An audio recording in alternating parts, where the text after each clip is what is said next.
Halo semuanya, salam sehat bagi kita semua. Nah, pada kesempatan ini saya akan memberikan edukasi di minggu ketiga KKN Mandiri berbasis daring Universitas Pendidikan Ganesha. Nah, materi yang akan saya bawakan pada edukasi minggu ketiga ini adalah aktivitas atau kebiasaan selama new normal, cuci tangan, serta kesehatan gigi dan mulut. Jadi kita langsung saja. Nah, kira-kira aktivitas atau kebiasaan apa sih yang harus kita lakukan selama new normal?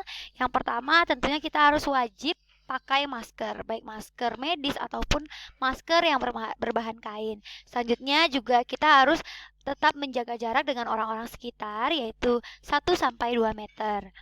Lalu di sini juga ada kita harus sering melakukan cuci tangan pakai sabun dengan air mengalir atau apabila dalam keadaan mendesak di mana tidak tersedianya air maupun sabun, kita harus siap sedia hand sanitizer. Di mana untuk cara-cara mencuci tangan akan saya jelaskan pada saat berikutnya. Selanjutnya, kita harus makan makanan yang bergizi seimbang. Nah, saat ini untuk penerapan 4 sehat 5 sempurna sudah digantikan menjadi makan makanan yang gizi seimbang. Jadi kita harus perbanyak makan makanan yang mengandung vitamin, lalu sayur-sayuran, buah-buahan, dan juga protein.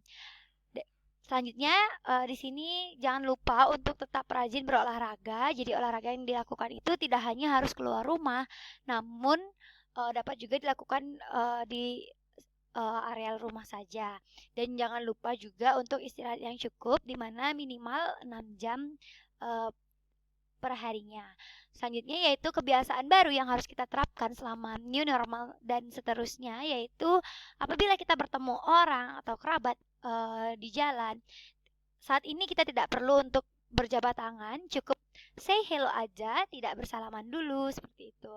Nah, selanjutnya usahakan menggunakan uang elektronik untuk meminimalisir transaksi secara langsung. Lalu setibanya di rumah, jangan lupa langsung membersihkan diri atau langsung mandi setelah beraktivitas dari luar.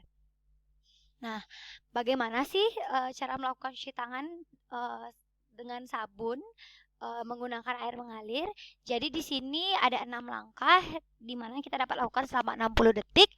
Dapat dilihat pada slide. Jadi di sini juga ada 5 waktu penting kira-kira cuci tangan pakai sabun itu harus dilakukan, di mana sebelum makan atau setelah makan, lalu setelah BAB, lalu sebelum menjamah makanan, sebelum menyusui, dan setelah beraktivitas.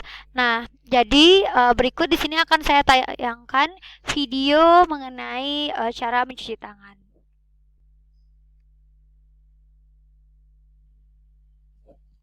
Langkah cuci tangan. Basahi kedua tangan terlebih dahulu dan gunakan sabun secukupnya. Ratakan sabun dengan menggosok kedua telapak tangan.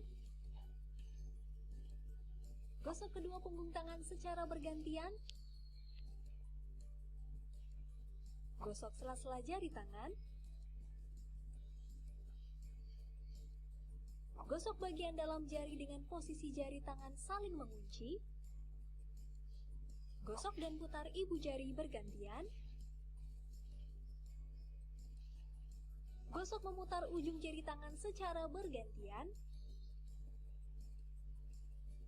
Bilas dengan air mengalir. Keringkan dengan tisu atau handuk. Kemudian matikan keran dengan tisu atau handuk yang sudah digunakan. Lakukan langkah-langkah mencuci tangan selama 40-60 detik jika menggunakan air dan 20 hingga 30 detik jika menggunakan hand sanitizer. Ini kata dokter tentang cara mencuci tangan.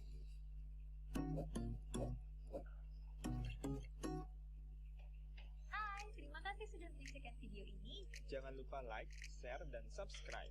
See you on the next video. Nah, jadi tadi kita sudah menyaksikan bagaimana cara mencuci tangan dengan menggunakan sabun dan air mengalir.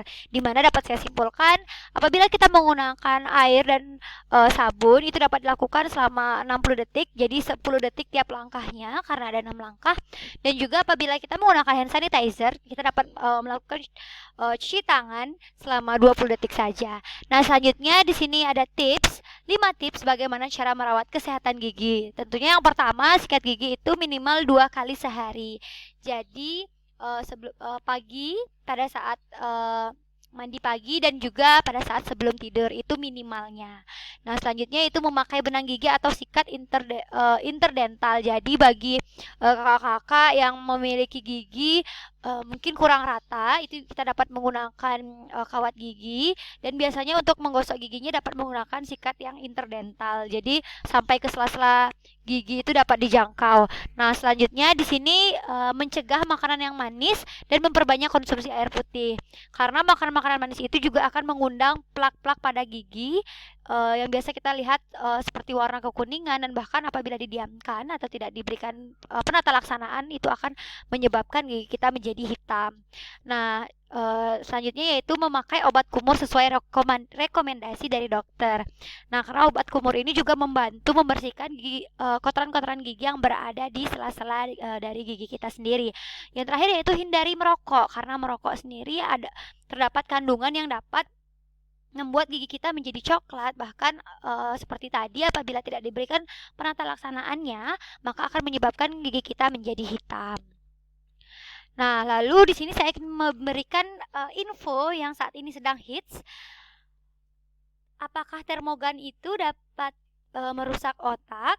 Itu hoax atau nyata? Jadi di sini menurut Kementerian Kesehatan Republik Indonesia menyatakan bahwa thermal gun tidak menggunakan sinar laser radioaktif semacam X-ray, yaitu termogan hanya menggunakan infrared, di mana informasi mengenai thermal gun merusak otak ini adalah statement yang salah, di mana ini statement tersebut disampaikan oleh Dr. Ahmad Yuryanto dari Dirjen Pencegahan dan Pengendalian Penyakit.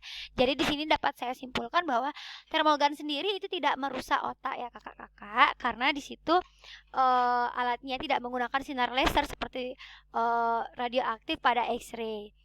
Baik kakak-kakak, sekian edukasi dari saya. Semoga bermanfaat. Mohon maaf apabila ada salah kata. Sampai bertemu di edukasi di minggu keempat. Salam sehat semuanya.